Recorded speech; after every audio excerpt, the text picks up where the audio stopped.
这是一台生产于19世纪80年代，也就是144年前的教学工具。相信绝大部分的人都见识过它，它就是一台韦氏起电机。像这样转动下方的手摇臂，就可以驱使机器的整体运转起来。那么在正常情况下，我们是可以从这2颗金属球上看到电弧的产生。只不过这一台100年老古董现在已经无法产生任何的电压。如果是正常的话，这台机器是能够产生5万到20万伏的电压。先别惊讶，如果是大一点的机器，甚至能产生100万伏。而这2个玻璃瓶也叫做莱顿瓶，它们的内部有着金属碎屑，外部则有着一层金属箔，主要呢是用来收集正负电荷，也可以简单的将它理解为早期的一种电容器。那么这一位正在进行拆卸工作的大神就是 The Fabric 发哥，而他的修复风格同样也是十分的精致。虽然拆卸起来看着并不难，但是整个机器的结构还是比较复杂的。那么在结构上，我们可以将这台机器大致分为7个部分，分别是这2个带有金属扇片的绝缘盘，刚刚说过的莱顿瓶，还有电刷、中耳杆、放电电极以及传动装置和整体的支撑框架。它们每一部分的作用都非常明显，不可或缺。那么下面我们就跟随修复的进度，慢慢的去了解它们。那么这回发哥已经完成了整体的拆卸，下面就可以顺利的开展修复工作。首先利用工具将2个绝缘盘上的老旧新漆给它统统去除。至于这里的金属片，原本都是由一层薄薄的锡片制作而成，不过呢现在也只能将这些残留物统统去除。搞定这一步之后，发现这个圆盘有着些许的变形。而在19世纪后期，一般的绝缘材料为玻璃、云母或者电木，那么这一块绝缘盘肯定是更像用电木制作的。但电木作为热固性材料，它是不可能像这样通过热风枪加热矫正回去的。也就是说，这个老机器它很有可能并不像发哥所标注的那样是一款19世纪后期的产品，反而根据材料的特性更像20世纪中期的产物。当然也存在部分零件经过更换的可能。而除了这2个绝缘盘，这里还将同样材质的横梁也一并进行了对应的处理。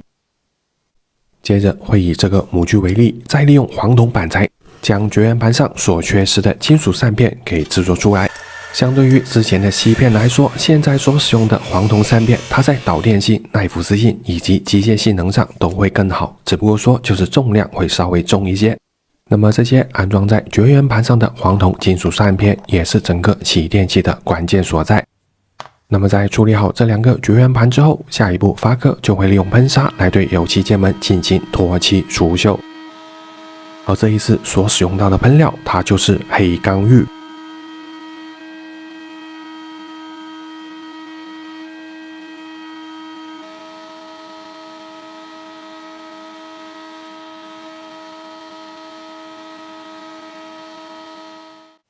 在喷砂完成之后，除了迷人的裸钢色，我们也能看到零件上有着很多的瑕疵，所以下一步会对这些零件来上一轮打磨规整。多余的瑕疵去除之后，至于那些坑坑洼洼以及不平等的部位，则会通过这一种冷焊剂来进行填补修复。相对于常用的原子灰来说，冷焊剂虽然也属于树脂的一种，但它的强度会更加的大，在干燥之后是能够进行一系列机加工的。而在修补完成之后，接着就会喷涂上这一种黑色的耐高温底漆。这一种底漆能够抵挡177度的高温，并且在干燥固化之后，会像这样产生一种特殊的纹路。如果说想缩短涂层的固化时间，可以像这样用93度的烤箱烘烤60分钟。毕竟让它自然固化的话是需要等待24个小时的。而这回发哥也是根据零件原有的颜色对应的喷涂上了粉红和碧绿2种金属面漆。接下来要处理的就是这个木质底座。首先利用脱漆喷雾来去除这个底座上残留的老旧蓝色漆面。和大多数的脱漆产品一样，脱漆喷雾也有着各种溶剂，可以渗透进有机层的内部，来溶解树脂，导致漆膜膨胀起泡并分离底层。那么在清理干净、打磨平滑之后，这里又给底座重新喷涂上了一层底漆，以及和原来一样色调的蓝色面漆，并且这个蓝色面漆在干燥之后是会呈现出一种类似锤击的纹路。接着要处理的就是这2个莱顿瓶。这两个玻璃瓶本身是没有什么问题的，只需要清理干净就可以了。这下也是用到丙酮来去除外表上残留的胶水和铝箔纸。至于这一种莱顿瓶为什么能够起到电容的作用呢？主要就是利用了电介质，也就是绝缘的玻璃瓶，来将内外的金属层分隔开，阻挡了电荷的流动，从而起到储存电能的作用。从原理上来说，基本和现在的电容是一致的，都是利用了导体间的电介质来储存电荷，并产生电容效应。而这回发哥也是将新的铝箔纸覆盖到指定的位置。到这里，较大的几个零件基本上都处理完毕。之后这些小型零件，例如一些小的固定件，还有那两个带有金属球的放电电机，发哥都统一进行了打磨、清理、抛光，甚至是镀镍的修复工序。那么最后要处理的就是这几个电刷。这些刷子虽然品相不是特别的好，但是还能用，所以修整修整就可以继续上线了。这里也是先用上白醋做一下除锈处理，接着给刷子整理一下发型之后，就可以对后方进行抛光处理。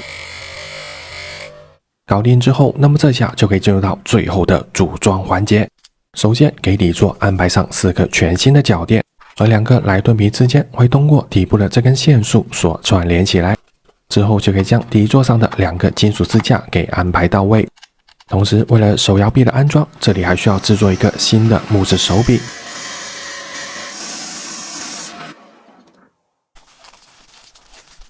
等新的手柄好了之后，就可以连同手摇臂将2颗驱动轮安装到位。至于驱动皮带，这里也需要重新进行制作的。裁剪好长度之后，用火机一绕一粘即可制作完成。而这里安装有一点需要注意的，就是这个皮带所驱动的2个绝缘盘，它是需要反向转动的。但是这里只有1个驱动手摇臂，是如何同时驱动2个绝缘盘反向转动的呢？实际上方式很简单，只需要将1个皮带改成8字形上套，那么其中1个绝缘盘就可以朝相反的方向转动了。至于莱特瓶内部的金属材料，发哥采用了这种导电性良好的清洁铜丝球来进行填充。把这里搞定之后，那么这一台100年前的教案工具，非常经典的韦氏提炼机也就正式修复完成。跟随镜头回顾一下修复之前的样子，而这就是修复完成之后的样子，大家觉得怎么样呢？不过在实际演示之前，我们还得了解一下这个静电发生器的原理。首先，我们来了解一些基本背景。在现实中，原子是由带负电荷的电子以及带正电荷的质子所组成。其中，电子是可以移动的，但质子却被原子核给锁定住。那么，根据电子和质子的数量比，又可以将这个区域称之为带正电荷、负电荷，又或者是中性。那么，在普通的自然环境下，这些金属扇片并不是时刻保持中性的，而这一台起电器利用的就是这一种不平衡。例如这一块扇片目前为负电荷，那么根据异性相吸、同性相斥的原理，背后对应扇片的电荷也会出现对应的改变。这样的现象呢，也被称之为静电感应。而其他被扫过的扇片也会做出对应的改变，但这个时候扇片都是相互独立的，因此就算站位有所改变，但正负电荷还是处于相对静止的状态。但这根中和杆的出现就打破了平衡。这根中和杆会以斜对角的方式连接着2个金属扇片，当然前后2个绝缘盘都是有这个中和杆的，并且是以对角的方式安装在2侧。那么这根中和杆作为桥梁，它是可以允许因排斥力而被挤走的电子从这块扇片到达另一个扇片上。具体就是这么一个过程，因为静电感应出现了站位的变化，随后在同性相斥，电子就会被挤到另一个扇片之上。也就是这么一套流程下来，这2块金属扇片就会分别出现带正电和带负电的情况。然而随着机器的不断运转，外加2侧中和杆的作用之下，静电感应、电荷转移都在相互的上演。这么一来，也就会产生这样的情况：在绝缘盘上，一半扇片是带正电的，而另一半则是带负电的，并且因为静电感应，前后2个盘子的情况是恰巧相反的。那么这个时候就轮到这2个莱顿瓶出场了。这2个莱顿瓶所连接的电刷分别位于左右2侧，也被叫做收集器。它们的样式有一些是刷子，也有一些是像这样的金属尖端。尽管样式不同，但是它们的作用都是一样的，就是像这样收集电子。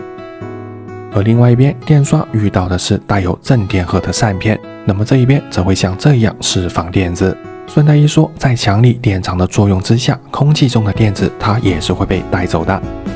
这么一来，在左右两个电刷的作用之下，这两个莱特瓶的内外两侧就成功的聚集了对应的正负电荷，也就是成功的充上了电。那么最后我们就看到这两个隔绝了空气的放电电极，隔绝了空气的情况之下，这个部分也是可以被视作成一个电容的。那么在电刷和莱特瓶的帮助之下，这两个球形电极所积累的正负电荷也就越来越多。并且这两个球形电极与电刷的尖端不同，它不会有局部电场的强弱之分，反而是各处电场的强度较为平均。所以当电荷积累的足够多的时候，它就可以击穿空气，这样也就形成了我们所看到的电弧或者电火花。那么以上就是这台韦氏起电器的原理，大家学会了吗？这下发哥也进行了最后的实际演示，大家可以观察一下。另外，击穿1厘米的空气大概需要3万伏电压，因此就可以根据这个来改变两个球形电极之间的距离，以估算当下大概的电压。那么这期的修复视频就到这里了，感谢大家的观看，歡樂嘅時光過得特別快，有時候同大家講拜拜，再一次謝謝大家來到麥克斯的修復領域。